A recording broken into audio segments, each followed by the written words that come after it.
بسم الله الرحمن الرحيم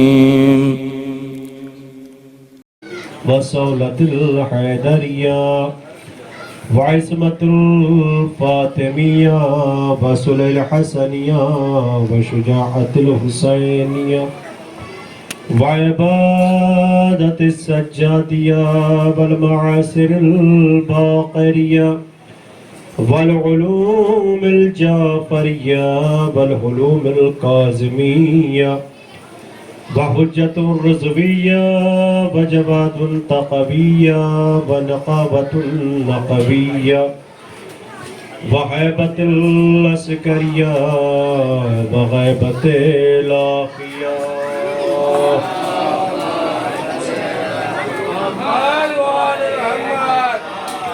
أما بعد فقد قال الله تعالى في القرآن الحكيم بسم الله الرحمن الرحيم إن الله اصطفى آدم ونوحا وآل إبراهيم وآل عمران على العالمين.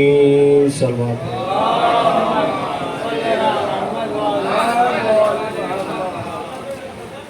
مؤمنین کرام، اللہ کے ساتھ احترام، ماتم داران امام مظلوم کربلا، چونکہ وقت ہو چکا ہے اور آپ سبھی حضرات کو پتہ ہے اس کے بعد 18 بنی ہاشم کی شبیہ بھی برآمد ہوگی،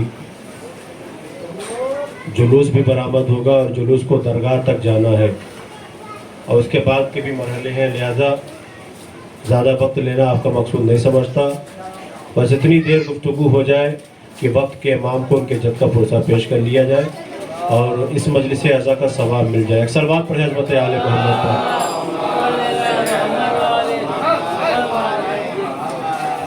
مومنین کرام، لائق کے ساتھ احترام، بیداری کے ساتھ آپ بیٹھے اور بڑی خاص توجہ چاہوں گا آپ کی جتنی بھی دیر میں پڑھوں، لہذا پوری کوشش رہے گی کہ بہت مختصر، کیونکہ حالانکہ معاملہ یہ بھی ہے کہ یہ بات جو ہے میں کہہ دوں یہاں پہ کہ دیکھیے ہمارے سامنے 2 چینل ہے، غازی چینل اور پرانا چینل جو ہے جنت البقیع چینل ہے، جس سے معلومی کے چھوٹے بڑے سب واقف ہیں. معاملہ کیا ہوتا ہے کہ پبلک ماشاءاللہ سے ابھی تو آ گئی ہے، لیکن اور پبلک جو جلوس میں شرکت کرنے والے، زیارت کرنے والے ہیں، جب تک مولانا صاحب بیٹھ نہیں جائیں گے تب تک وہ اپنے گھر سے نکلیں گے نہیں، لہذا وہ جنت البقیع چینل کو دیکھ کے ہی اپنے گھر سے نکلیں گے اور تمام چینل کو دیکھ کے نکلیں گے. اور دوسری وجہ یہ بھی رہتی ہے کہ ماشاءاللہ سے بے نام حسین ہر جگہ مجلس امام حسین برپا ہوتی ہے، تو جہاں سے مجلس انشاءاللہ جہاں جہاں بھی شمع ہوگی، نام حسین کی شمع روشن ہوگی، جہاں جہاں پروانے ہوں گے وہ خود بخود انشاءاللہ یہاں پہ آ جائیں گے. ایک صلوات پڑھیں حضرت آل محمد. دیکھیے یہ مجلس اعزا جو منعقد ہوئی ہے بسلسلہ 18 بنی ہاشم، توجہ کر رہے ہیں، غور کریے گا، بسلسلہ 18 بنی ہاشم. حالانکہ اگر توجہ کیا جائے، غور و فکر کیا جائے تو 18 بنی ہاشم تو ہیں، لیکن در حقیقت دیکھا جائے تو یہ 18 اولاد ابو طالب ہیں. غور کر رہے ہیں، 18 اولاد ابو طالب ہے. جناب ابو طالب کے کتنے بیٹے ہیں؟ 4 ہیں نا، طالب، عقیل، جعفر طیار اور مولا علی علیہ السلام. یہ کربلا میں یہ جو 18 بنی ہاشم بولا جاتا ہے یہ انہی کی اولاد سے ہے.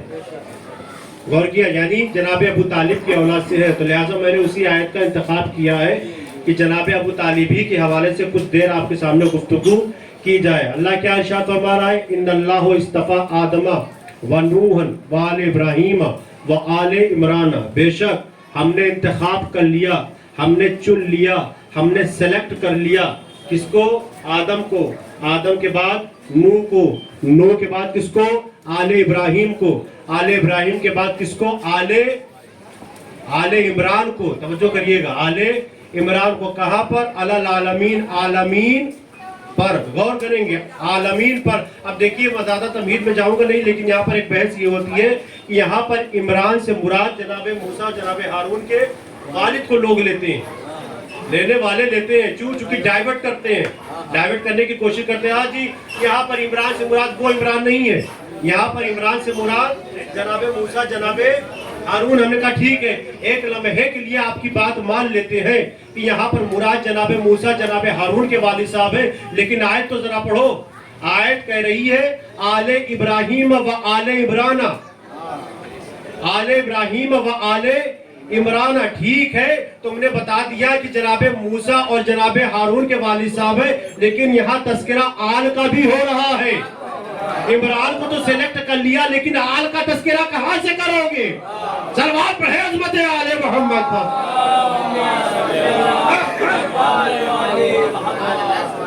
آل کا بھی تذکرہ ہو رہا ہے نا. اب آپ تاریخ پڑھیے, ہسٹری پڑھیے جناب موسیٰ جناب ہارون کی کہ آل کہاں ہے, لیکن یہاں پر ہسٹری پڑھیے عمران کی آل. آج یہ دیکھیے شبیہ ابھی برآمد ہوگی, توجہ کریے گا. اب دیکھیے میں گفتگو کا آغاز یہیں سے کر دوں. اب دیکھیے مسئلہ یہ بھی ہوتا ہے کہ آج امت مسلمہ یہ کہتی ہے کہ رسول کے نواسے نے اسلام کو بچا لیا. اب تو سبھی دھیرے دھیرے ایکسپٹ کر رہے ہیں نا کہ رسول کے نواسے نے اسلام کو بچا لیا. بڑے بڑے اسٹیج, بڑے بڑے مائک لگا کے سب کہتے ہیں, چاہے وہ منقبت کی شکل میں ہو, چاہے وہ نثر کی شکل میں, سب کہتے ہیں کہ نواسے رسول نے اسلام کو بچا لیا, رسول کے نواسے نے اسلام کو بچا لیا. بس ایک ہی میں یہ کہہ رہا ہوں کہ بھائی جو رشتہ ہوتا ہے وہ اکیرا نہیں ہوتا ہے, دوہرا ہوتا ہے. ایک اور کیا بھائی آپ نے, یا بزرگ حضرات بھی تشریف فرما ہے, رشتہ جو ہوتا ہے دادیالی بھی ہوتا ہے, نانیالی بھی ہوتا ہے. ہمیشہ یہ کہا جاتا ہے کہ رسول کے نواسے نے اسلام کو بچا لیا. کبھی یہ بھی کہہ دیا کرو کہ ابو طالب کے پوتے نے بچا. صلوات پڑھے عظمت آل محمد پر.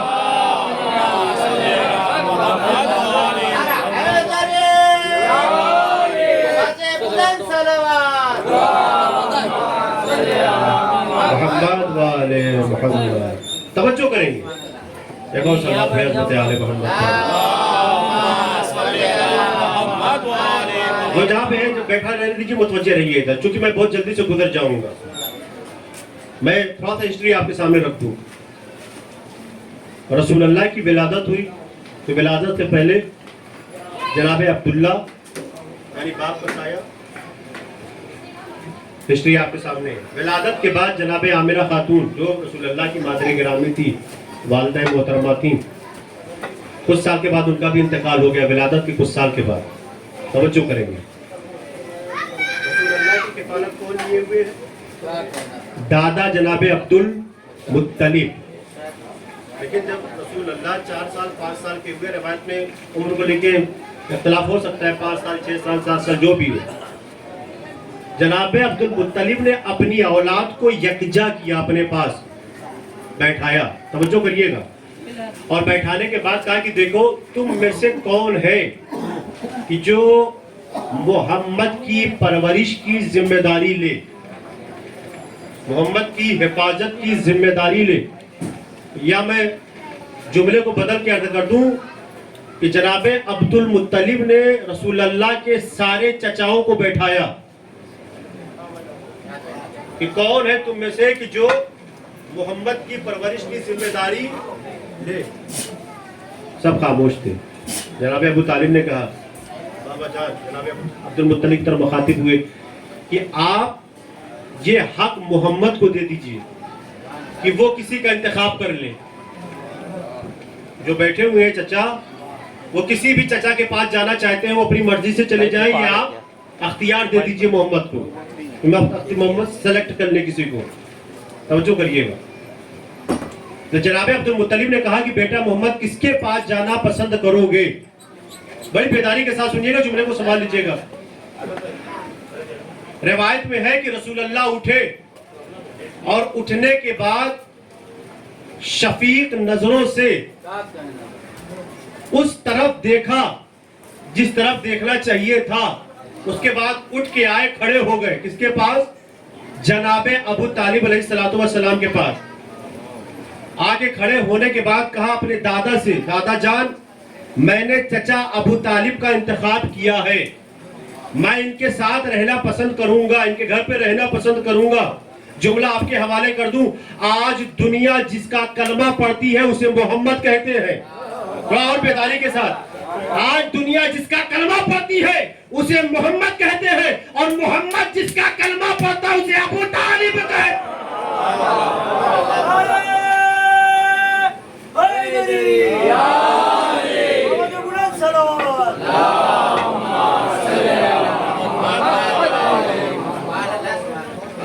محمد جس کا کلمہ پڑھتا ہے اسے ابو طالب کہتے ہیں۔ تو معاملہ کیا ہے؟ معاملہ یہ ہے کہ بڑی چالاکی کے ساتھ یہ الزام لگا دیا گیا کہ ابو طالب معاذ اللہ کافر ہے۔ کیوں؟ اس لیے کہ یہ سوچی سمجھی پلاننگ تھی کافروں کی۔ اس کی ایک وجہ سمجھ میں آتی ہے، حالانکہ کتابوں میں بہت سی باتیں لکھی ہے، لیکن ایک وجہ جو سمجھ میں آتی ہے وہ میں آپ کے سامنے عرض کر دوں۔ اب یہی سے تھوڑا سا اور آپ کو بیدار کر دیتا ہوں۔ ایک وجہ سمجھ میں آتی ہے الزام لگانے کی، کیا؟ کہ مخالف نے جتنے بھی بیٹے پالے سب کافر نکلے۔ نہیں غور کیا آپ نے؟ محسوس ہی نہیں کیا آپ نے؟ مخالف جناب ابو طالب کے جتنے مخالف تھے انہوں نے جتنے بھی اولاد پالی سب کافر نکلے، لیکن ابو طالب نے جتنے پالے سب مومن نکلے، اور سب کا چرچا زمین سے لے کر آسمان تلک تھا۔ صلوات پڑھے عظمت آل محمد۔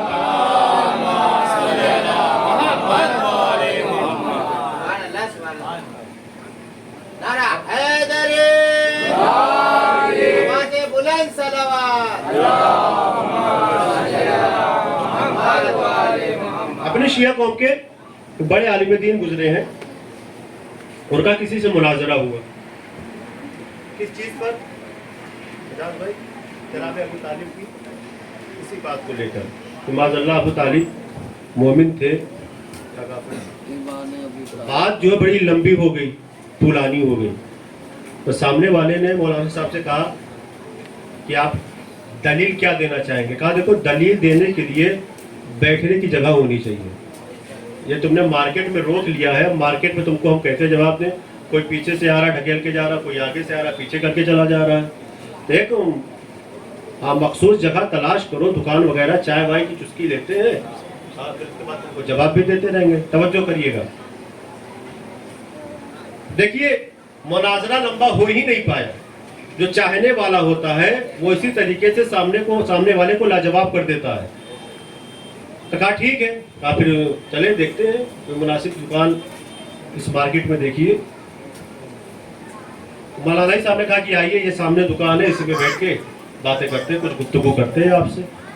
تو انہوں نے بڑا جھانک کے گردن ڈال کے ایسے ایسے دیکھا، کہا نہیں یہاں ہم نہ بیٹھیں گے، یہاں ہم نہ بیٹھیں گے۔ آگے کی کوئی دکان دیکھیے، اور آگے بڑے دوسری دکان دیکھی گئی، پھر کہا یہاں ہم نہ بیٹھیں گے، انکار کر دیا۔ تیسری دکان دیکھی گئی، پھر کہا یہاں بھی ہم نہ بیٹھیں گے۔ چوتھی دکان پہ جب انہیں نظر دوڑائی، کہا ہاں یہاں بیٹھیں گے۔ جب کرسی پہ بیٹھ گئے تو مولانا صاحب نے کہا یہ بات بتائیے، 3 دکانیں آپ نے چھوڑ دی، چوتھی دکان آپ نے سلیکٹ کی، اس کی وجہ کیا ہے آپ کو پتہ نہیں؟ جو دکانیں تھی وہ سب کافروں کی تھی۔ غور کیا آپ نے؟ سب کافروں کی تھی۔ تو مولانا صاحب نے اپنے مولانا صاحب نے کہا کہ یہاں کون سی علامت آپ کو نظر آ گئی؟ یہاں کون سی مسلمان والی علامت آپ کو نظر آ گئی؟ تو انہوں نے کہا آپ نے دیکھا نہیں کیلنڈر لگا ہوا ہے، کیلنڈر لگا ہوا ہے۔ کہا کیلنڈر میں کیا علامت دی گئی؟ کہا کیلنڈر میں لفظ محمد لکھا ہے، کیلنڈر میں لفظ محمد لکھا ہے۔ تو فوراً انہوں نے جواب دیا کہ بھائی اسی بات کا رونا ہے، اور ہم یہی تو سمجھا رہے ہیں کہ آغوش کیلنڈر میں لفظ محمد دیکھا تو مسلمان کہہ دیا، جس کی آغوش میں محمد پھلتا رہا اسے کافر کہہ دیا۔ صلوات پڑھے عظمت آل محمد۔ نعرہ حیدری، آواز بلند صلوات۔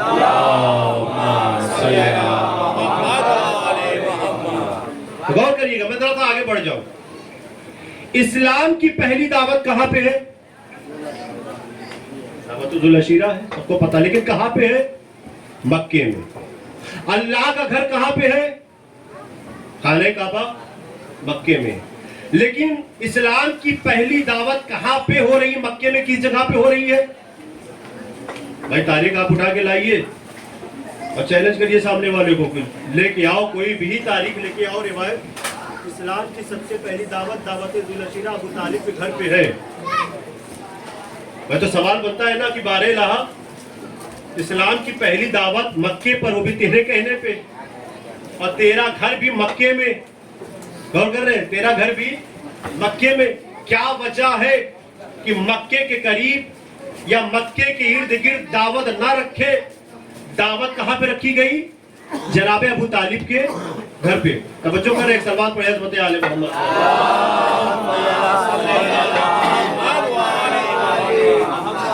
جزاک اللہ. تمام مومنین کی صحت و سلامتی کے لیے بابا بلند علیہ السلام.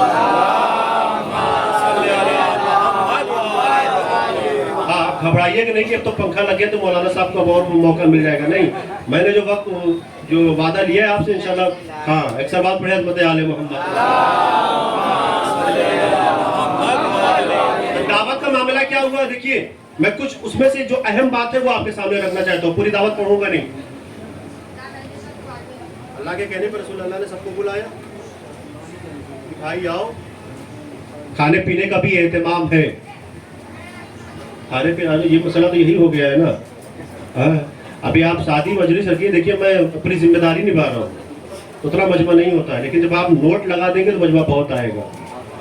اسی لیے رسول اللہ نے بھی نوٹ لگایا تھا کہ اگر ان کو سنانا ہے تو نوٹ لگاؤ کہ اہتمام کیا گیا ہے. ایک سال بعد پڑھے حضرت آل محمد پر.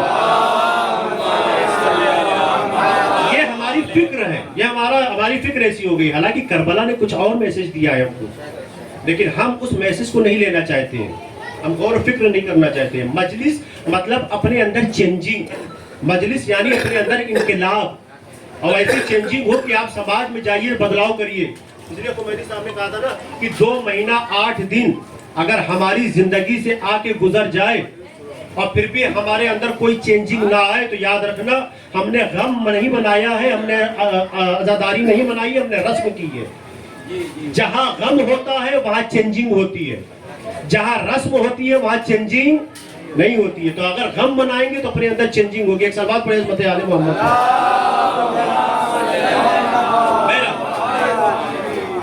اہتمام ہو گیا، اعلان کر دیا گیا. دعوت کہاں پر؟ والا جگہ پر. سب آئے، سب سے پہلے کھانا کھلایا ہے، سب سے پہلے کھانا کھلایا ہے. اور جب رسول اللہ نے چاہا کہ کھڑے ہو تو وہ کھڑا ہو گیا. جو سردار تھا، جو سب سے بڑا ابو تھا، آپ اشارہ سمجھیے، وہ کھڑا ہو گیا. اور کھڑے ہونے کے بعد چونکہ وہ سب سے بڑا دشمن تھا، اس نے کہا کہ اے لوگو، ان کی تقریر کو نہ سننا، ان کی تقریر کو نہ سننا. کیا تم لوگوں نے نہیں دیکھا کہ تھوڑے سے کھانے کو انہوں نے زیادہ کر دیا ہے؟ اس سے پہلے بھی رسول اللہ پر 3 الزام لگے ہیں. معذاللہ کیا جادوگر ہو گئے ہیں، ہذیان بکتے ہیں، مجنون ہو گئے ہیں، پاگل ہو گئے ہیں. سوچی سمجھی پلاننگ کے تحت یہ معاملہ ہوا تھا. لوگ یہ سمجھ رہے تھے کہ اگر آپ کہیں گے جادوگر ہو گئے ہیں تو عورتیں ان کی بات سننا چھوڑ دیں گی. اگر ہم یہ کہیں گے کہ یہ ہذیان بک رہے ہیں تو مرد ان کی بات سننا چھوڑ دیں گے. اگر ہم یہ کہیں گے کہ مجنون ہو گئے ہیں، پاگل ہو گئے ہیں، تو بچے ان کے پیچھے پیچھے دوڑیں گے، ان کو ڈھیلے ماریں گے، ان کو پتھر ماریں گے. لیکن یہ اپنی فکر میں تھے، اللہ اپنی فکر میں تھا، اور اللہ نے بھی اہتمام کیا. ٹھیک ہے، تم یہ سمجھ رہے ہو کہ عورتیں نہیں آئیں گی، اس کے لیے اللہ نے جناب خدیجہ کا اہتمام کر دیا. جو یہ سوچ رہے تھے کہ مرد نہیں آئیں گے، اللہ نے اس کے لیے جناب ابو طالب کا اہتمام کر دیا. جو یہ سوچ رہے تھے کہ بچے نہیں آئیں گے، اللہ نے اس کے لیے مولا متقیان علی ابن ابی طالب علیہ السلام کا اہتمام کر دیا.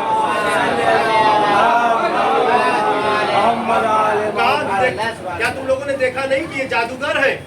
تھوڑے سے کھانے کو انہوں نے، معاملہ کیا تھا کہ جو فل ہو گئے تھے، کہا بھائی ہم تو جانا ہی چاہتے تھے، پیٹ بھر جائے تو پھر کون سنتا ہے، ویسے پھر نیند طاری ہو جاتی ہے. چلو ٹھیک ہے، ہم نکل چلتے ہیں. پہلے دن کا معاملہ، دوسرے دن کا بھی معاملہ یہی، تیسرے دن لیکن تھوڑا سا معاملہ چینج ہوا. تیسرے دن معاملہ تھوڑا سا چینج ہوا.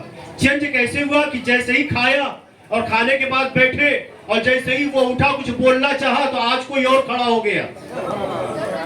جو مکے کا سید و سردار تھا وہ کھڑا ہو گیا. جو خانہ کعبہ کی حفاظت کرنے والا تھا، جو کلید بردار حرم تھا، وہ کھڑا ہو گیا. اور کھڑے ہونے کے بعد کہا خاموش، اپنی جگہ بیٹھ جا، ایک لفظ نہ بولنا. ورنہ پھر مجھ سے اس کے بعد مخاطب ہوا کس کی طرف؟ رسول اللہ کی طرف. قم یا سیدی، اے میرے سید و سردار آپ کھڑے ہوئیے اور اللہ کا پیغام پہنچائیے. تو رسول اللہ نے پیغام پہنچایا. لیکن جو اہم نقطہ ہے اس پہ آپ غور کریے گا بڑے توجہ کے ساتھ، بڑی ذمہ داری کے ساتھ میں پڑھ رہا ہوں. چونکہ اس کی بے عزتی سب کے سامنے ہوئی ہے، جناب ابو طالب نے سب کے سامنے ڈانٹا ہے، تو اس نے کہا کہ بھرے مجمع میں میری بے عزتی ہوئی ہے تو اس بے عزتی کا بدلہ لوں گا. تو کیسے لوں گا؟ محمد کو اذیت پہنچا کے. یہ سوچ کے وہ کھڑا ہوا اور کھڑے ہونے کے بعد اپنے دونوں ہاتھوں کی مٹھیوں کو بند کیا. توجہ کریں گے، اپنے دونوں ہاتھوں کی مٹھیوں کو بند کیا. بند کرنے کے بعد آگے بڑھا اس کی طرف، رسول اللہ کی طرف. جیسے ہی بڑھا جناب ابو طالب یہ منظر دیکھ رہے تھے اور فوراً نام لے کر کہا کھڑے ہو جاؤ وہیں پر اور اپنے ہاتھوں کی مٹھیوں کو کھول دو. آپ نے غور ہی نہیں کیا، آپ نے لطف ہی نہیں لیا جملے کا. بھائی وہ پڑھ رہا تھا رسول اللہ کو اذیت دینے کے لیے، اپنی مٹھیوں کو بند کر کے ابو لہب آگے بڑھ رہا تھا. جناب ابو طالب نے یہ منظر دیکھا، کہا اپنے ہاتھوں کی مٹھیوں کو کھول دے ورنہ میں ابو طالب تمہارے دونوں ہاتھوں کو توڑ دوں گا. ابو طالب نے کہا ہے پہلے، پیچھے تک بھی ابو طالب نے کہا ہے پہلے، آیت آئی ہے بعد میں. آیت کیا آئی ہے؟ تبت یدا ابی لہب وتب، ٹوٹ جائے ابو لہب کے ہاتھ. تو ماننا پڑے گا کہ ابو طالب اس ذات کا نام ہے کہ جو آیت آنے سے پہلے اس کی تلاوت کر دیتا ہے. صلوات پڑھے عظمت عالم.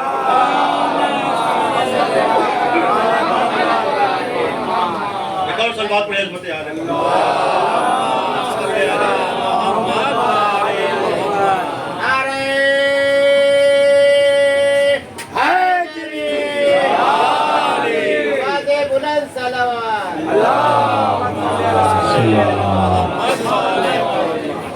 بس ایک دو باتیں اور سنی اس کے بعد میں صاحب پر آنا چاہتا ہوں. یہ جو سورہ تھا تبت یدا ابی لہب وتب، تھوڑا سا آگے بڑھ جاؤ، ترجمہ آپ کے سامنے رکھ دوں کہ ٹوٹ جائے ابو لہب کے ہاتھ، غرق ہو جائے جہنم کی آگ میں. اور اس آیت میں سورے میں اللہ نے اتنا اہتمام اس کا کیا ہے کہ اس کے ساتھ اس کی بیوی کو بھی رکھا ہے. بھائی بالکل میں نے اشارہ کر دیا، بیوی بھی اس کے ساتھ ساتھ سازشوں میں رہتی تھی رسول اللہ کے خلاف. اس کا معاملہ کیا رہتا تھا کہ وہ جاتی تھی اپنے سروں پہ لکڑیوں کو لے کے آتی تھی، گھر میں آگ جلاتی تھی.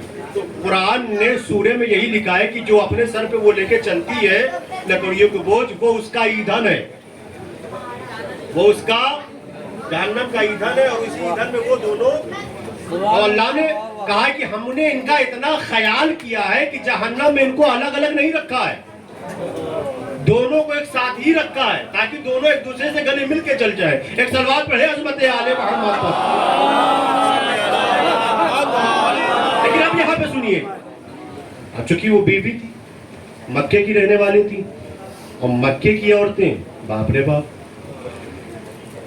شکر منائیے کہ آپ کو گھر پہ روٹی مل جاتی ہے. باہر گئے ان سے پوچھئے کہ فارن کنٹری میں گھر پہ روٹی نہیں بنتی ہے. میں نے اشارہ کر دیا. ایک صلوات پڑھے عظمت آل محمد پر.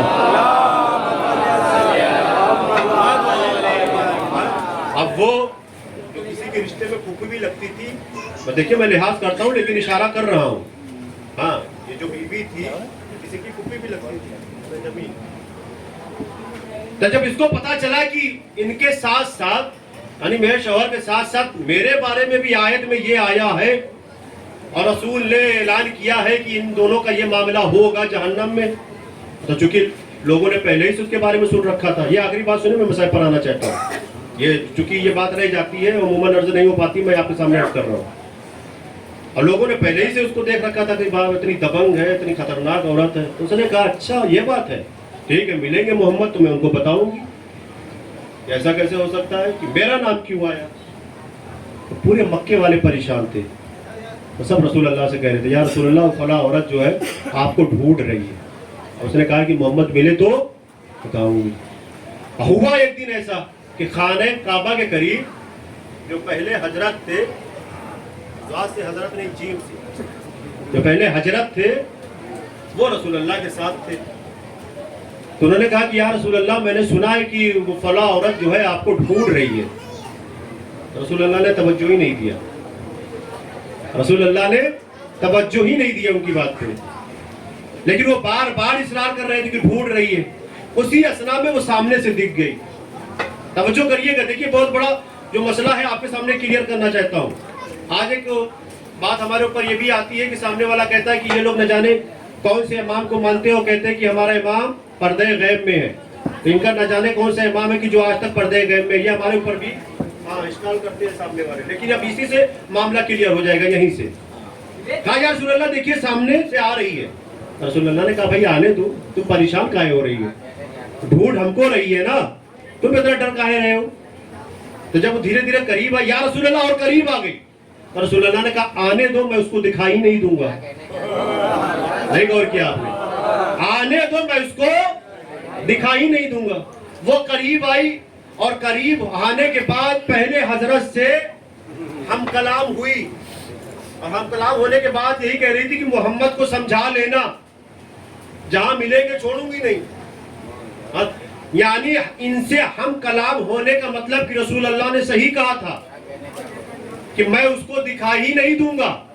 اس کا مطلب کہ رسول اللہ اس کو دکھے، اسی لیے انہی سے ہم کلام ہوئی اور ہم کلام ہونے کے بعد چلی گئی. یعنی میں جملہ بدل کے عرض کر دوں، جب وہ گرج کر برس کر چلی گئی تب انہوں نے کہا یا رسول اللہ آپ نے صحیح کہا تھا کہ آپ اس کو دکھائی نہیں دیں گے. بھائی معاملہ کلیئر ہو گیا، آپ نے صحیح کہا تھا کہ آپ اس کو دکھائی نہیں دیں گے. توجہ نہیں کیا آپ نے. بھائی اللہ جب اپنی حجت کو بچانا چاہتا ہے تو اسی طریقے سے نظروں پر غیبت کا پردہ ڈال دیتا ہے. سلوات پہ عظمت آل محمد. لبیک یا حسین، لبیک یا حسین، لبیک یا حسین، لبیک یا حسین، لبیک یا حسین، لبیک یا حسین. نعرہ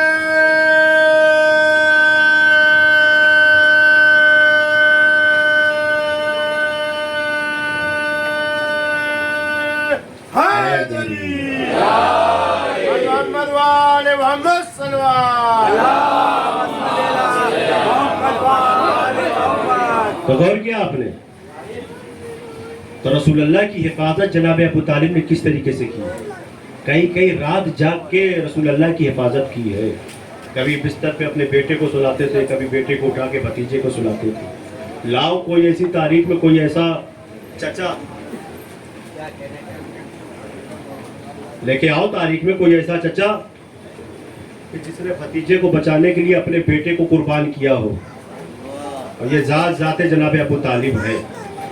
آخری بات میں بول دوں آپ کے سامنے کہ جب چھوٹے چھوٹے مکے کے بچے ان کو ایک سازش کے تحت رسول اللہ کے پیچھے لگایا گیا کہ مجنون ہو گئے، پاگل ہو گئے، تم لوگ پیچھے پیچھے جاؤ اور ڈھیلے مارو، پتھر پاک مارو.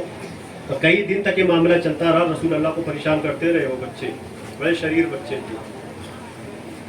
اور گھر پہ جا کے اماں لوگ کو یہ بات نہیں بتاتے تھے کہ ہم مار رہے ہیں. یہ باہر سے جو ہے ان کو ہیک کیا جاتا تھا کہ جاؤ.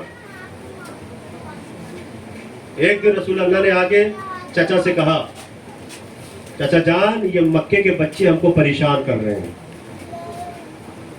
جیسے ہی رسول اللہ نے کہا نا، جناب ابو طالب نے کہا ٹھیک ہے بھتیجے، کل سے شکایت کا موقع نہیں دیں گے، کل سے ہم شکایت کا موقع ہی نہیں دیں گے. کہا ٹھیک ہے جاؤ، کل جانا، کل سے ہم موقع نہیں دیں گے.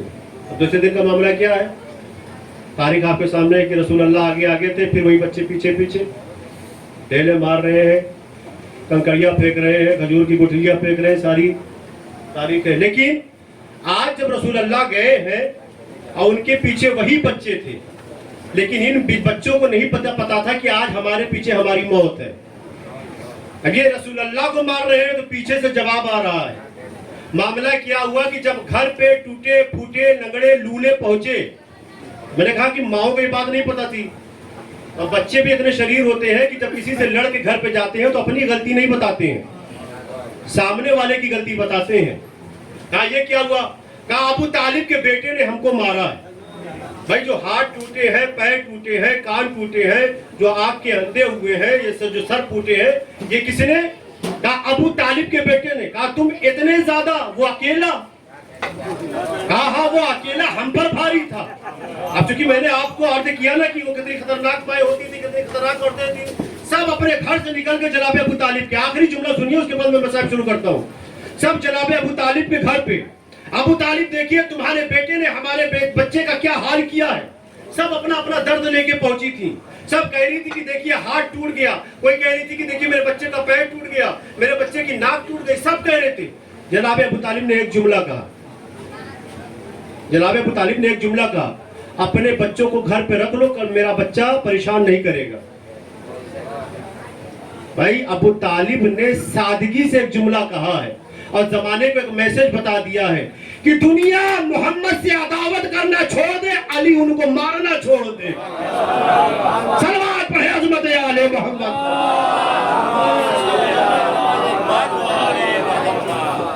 غور کیا آپ نے؟ تو یہ ذات جناب ابو طالب ہے، اسی لیے محسن اسلام کہا جاتا ہے جناب ابو طالب کو۔ بس اس سے زیادہ کا وقت نہیں ہے اور وقت کے دامن میں گنجائش بھی نہیں ہے، بس اب یہی سے مصائب شروع کرتے ہیں۔ رونے کے لیے آپ آمادہ ہیں، آپ پرچہ دینے کے لیے آئے ہوئے ہیں یہاں پر۔ میں نے ابھی عرض کیا کہ یہ 18 بنی ہاشم کی شبیہ برآمد ہوگی، ابھی آپ پرچہ دیں گے، آپ زیارت کریں گے۔ غور کریے گا، یہ جتنے بھی نام ہیں نا، آپ ذرا دیکھ لیجئے نام لے کے، حسین ابن علی ابن ابو طالب، عباس ابن علی ابن ابو طالب، اکبر ابن حسین ابن علی ابن ابو طالب، قاسم ابن حسن ابن علی ابن ابو طالب، اور ابن عبداللہ ابن جعفر ابن ابو طالب، محمد ابن عبداللہ ابن جعفر ابن ابو طالب۔ غور کر رہے ہیں، جناب عباس کے بھی اور بھائی ہیں، اگر آپ شمار کریں گے نا تو یہ سب تعداد میں 18 ہیں اور سب کے سب ابو طالب کی اولاد۔ اس لیے کہ کربلا کے میدان میں اصغر بھی اپنے زمانے کا ابو طالب ہے، ششماہہ مجاہد بھی اپنے زمانے کا ابو طالب ہے۔ بس تھوڑے تھوڑے مصائب سن لیں، میں زیادہ طول نہیں کروں گا۔ جب انصار شہید ہو گئے نا تو اقربا کی باری آئی ہے، عزیزوں کی باری آئی ہے۔ کبھی جناب قاسم جاتے ہیں، اجازت لیتے ہیں، اے آقا جان اجازت دے دیجئے، اور جا کے شہید ہو جاتے ہیں، لیکن شہید ہونے سے پہلے آواز دیتے ہیں اے آقا میری مدد کو آئیے۔ لیکن ایک طرف سے امام حسین دوڑتے ہیں، دوسری طرف سے جناب عباس دوڑتے ہیں۔ معاملہ کیا ہوتا ہے کہ فوج اشکیہ دیکھتی ہے ایک طرف سے عباس ایک طرف سے حسین آ رہے ہیں نا، تو فوج اشکیہ میں بھگدڑ مچ جاتی ہے، ادھر کے گھوڑے ادھر، ادھر کے گھوڑے ادھر ہو جاتے ہیں، بیچ میں جناب قاسم کا لاشا پامال ہو جاتا ہے۔ لاش نہیں آئی ہے، جناب قاسم کے جسم کے ٹکڑے خیمے میں آئے ہیں، بیویوں نے ماتم کیا ہے، اور محمد گئے ہیں، حملہ کیا ہے، لیکن کہاں تک لڑتے؟ شہید ہو کر خیمے میں آئے ہیں، بیویوں نے ماتم کیا ہے۔ وَأَوْنَ وَمُحَمَّدٌ۔ جناب علی اکبر گئے ہیں، اور جب زمین کربلا پر آئے نا تو یہی کہا یا ابتاہ ادرکنی، اے بابا جان میری مدد کو پہنچیے۔ لیکن جب جوان بیٹے کی میت کو اٹھا کے لا رہے تھے نا تو اٹھا نہیں پا رہے تھے، حسرت بھری نگاہ سے خیمے کی طرف دیکھا اور یہی جملہ کہا تھا اے بنی ہاشم کے بچوں آؤ، جوان کی میت آئے۔ بوڑھا باپ ہے، بوڑھے باپ سے جوان کی میت نہیں اٹھ رہی ہے۔ لیکن جب جناب عباس جاتے ہیں نا، زمین کربلا پر آتے ہیں تو یہی آواز دیتے ہیں آقا جان میری مدد کو آئیے۔ امام حسین علیہ السلام کی زبان سے یہی جملہ نکلا تھا یا اخی الان این کسرا زہری، اے میرے بھیا عباس، ارے تمہارے مرنے سے میری کمر ٹوٹ گئی۔ اجرکم اللہ، مولا آپ کو کوئی غم نہ دے سوائے غم سید الشہداء کے۔ وصیت کے مطابق جناب عباس کا لاشا لے کے خیمے میں نہیں آئے، جناب علی اصغر گئے، ہرملہ کا تیر چلا ہے، تیر سہ شعبہ تھا، جو جناب علی اصغر کے گلے کو چھیدتا ہوا بازو امام حسین میں پیوست ہو گیا. جب خیمے پر آئے نے کہا اے رباب اپنے بچے کو لے کر جاؤ. ننھی سکینہ در خیمے پر آ گئی. اے بابا جان آپ اصغر کو پانی پلا لائے, میں پیاسی رہ گئی. لیکن جب جناب رباب نے اپنے بچے کو دیکھا نا تو یہی جملہ کہا, اے میرے بچے کیا تمہارے جیسے بچے بھی نہر کیے جاتے ہیں. بعض ادارہ نے امام مظلوم کربلا ختم کیا. آخر میں ہے امام حسین علیہ السلام. اس کے بعد شبی برآمد ہوگی. جب کوئی مونس و مددگار نہ بچانا, امام حسین علیہ السلام نے آواز استغاثہ کو بلند کیا, حل من ناصر ینصرنا حل من مغیث یغیثنا. بیبیوں نے خیمے میں کوہرام برپا کیا. میں نے روایت کو چھوڑ دیا. بیبیوں سے رخصت ہوئے, جناب سکینہ سے بھی رخصت ہو چکے. میدان کربلا پہ آئے, رجس خانی کی حملہ کیا, اور ہر حملے پہ یہی کہتے تھے امام حسین علیہ السلام, ہائے تم نے میرے اول محمد کو شہید کیا, ہائے تم نے میرے قاسم کو شہید کیا, ہائے تم نے میرے اکبر کو شہید کر دیا, ہائے تم نے میرے بھیا عباس کو شہید کر دیا. اور کبھی یہ بھی جملہ کہتے تھے, اے اولو محمد آؤ کیا مامو جان کی جنگ نہ دیکھو گے, اے بیٹا قاسم آؤ کیا چچا کی جنگ نہ دیکھو گے, اے بیٹا اکبر آؤ کیا بابا کی جنگ نہ دیکھو گے. اور لڑتے لڑتے جب فرات کے کنارے پہنچتے تھے نا تو ذرا سا اپنے گھوڑے پر بلند ہو کے کہتے تھے, ترائی کی طرف کر کے کہتے تھے, اے بھیا عباس آؤ کیا آقا کی جنگ نہ دیکھو گے. فوج اشقیاء میں الحفیظ علماء کی آوازیں بلند ہونے لگی. فوجیں دور دور تک بھاگ گئی, لیکن آوازیں غیبی آئی, اے حسین طاقت کے جوہر دکھا چکے, اب ذرا صبر کے جوہر دکھاؤ. امام حسین علیہ السلام نے تلوار کو نیام میں رکھا. جو فوجیں دور دور تک بھاگ چکی تھی وہ قریب آئی, چاروں طرف سے نواسے رسول کو گھیر لیا. ارے کسی نے تیروں کی بارش کی, کسی نے نیزے سے وار کیا, کسی نے تلوار سے وار کیا. حمید ابن مسلم کہتا ہے کہ میں نے دیکھا کہ ہائے کسی کے پاس کچھ نہ تھا, وہ جھولیوں میں پتھر بھر کر نوازے رسول پر وار کرتا تھا. ہائے زہرا کا لار گھوڑے پر سنبھل نہ سکا, زمین کربلا پر آیا. اسی لیے میرا نبی صلی اللہ علیہ وسلم نے کہا تھا کہ 1900 زخم تلے چاک چاک پر, ارے زینب نکال, حسین تڑپتا ہے خاک پر. امام حسین علیہ السلام اب گھوڑے پر سنبھل نہ سکے, زمین کربلا کی طرف تشریف لا رہے. نہیں زیارت ناہیہ میں وقت کا امام ارشاد فرماتا ہے, سلام ہو میرا اس آقا حسین پر, ارے جس کا لاشا نہ زیر پر تھا نہ زمین پر تھا بلکہ تیروں پر معلق تھا. اجرکم اللہ. بس آخری جملہ سنیں. علامہ اقبال کا ایک شعر ہے, عجب مذاق اسلام کی تقدیر کے ساتھ قتل شبیر ہوا نعرہ تکبیر کے ساتھ. جب میں نے کتاب کا مطالعہ کیا نا, میں آخری روایت پڑھ رہا ہوں, ساری روایتوں کو چھوڑ دیا. امام حسین علیہ السلام کے جسم میں اب طاقت نہیں ہے کہ وہ اٹھ سکیں. عمر سعد ملعون نے لڑکا کے کہا کہ حسین کے سر و تن میں جدائی کر دے. پوری ملعون آگے بڑھتا ہے سب سے پہلے, لیکن امام حسین علیہ السلام کے چہرے کی جلالت دیکھ کے اس کے ہاتھ کانپنے لگتے, تلوار چھوٹ جاتی, پیچھے ہٹ جاتا ہے. سنان ابن انس آگے بڑھتا ہے, اسی طریقے سے اس کا بھی معاملہ ہوتا ہے, ہاتھ کانپتے ہوئے پیچھے ہٹ جاتا ہے. صاحب نے کہا کہ جو حسین کے سر و تن میں جدائی کرے گا اس کے لیے خصوصی انعام ہے. بس اتنا سننا تھا نا, ملعون نے کہا یہ انعام تو میں لوں گا. بس اتنا سننا تھا کہ وہ نواز رسول کے سینے مبارک پر سوار ہوا. امام حسین نے کہا, اے شیخ تجھے پتا ہے تو کہاں پر اپنے پیروں کو رکھا ہے؟ وہاں پر رکھا ہے جہاں پر میرے نانا بوسہ دیا کرتے تھے. صاحب دمت ثاقبہ لکھتے ہیں کہ امام حسین علیہ السلام نے کہا کہ اپنے چہرے سے پٹی ہٹا. اس نے پٹی ہٹائی. امام حسین علیہ السلام نے کہا اپنے غریبان کو کھول. غریبان کو کھولا. امام حسین علیہ السلام نے دیکھا نا, پھر ایک جملہ کہا, یہ صدقہ یا رسول اللہ, صدقہ یا رسول اللہ. اے نانا رسول اللہ, آپ نے صحیح کہا تھا, میرا قاتل وہ ہوگا کہ جس چہرے پر جسم پر نشان ہوں گے. بس اتنا سننا تھا کہ شمر نے امام حسین علیہ السلام کو پلٹ دیا, کند خنجر کیا. ارے 12 ضربوں میں امام حسین علیہ السلام کے سر و تن میں جدائی کی. آوازیں غیبی آئی, ارے حسین ذبح کر دیے گئے, حسین قتل قتل کر دیے گئے، سیاہ آندھیاں چلی، فرات کا پانی نیزو اچھلا۔ جناب سید سجاد نے کہا اے پھوپھی اماں، ارے میں یتیم ہو گیا، آپ بن بھائی کی ہو گئی۔ انا للہ وَإِنَّا إِلَيْهِ رَاجِعُونَ نظم بقضائه وتسلیما لأمره علی لعنۃ اللہ علی القوم الظالمین۔ السلام عليكم أئمة الهدى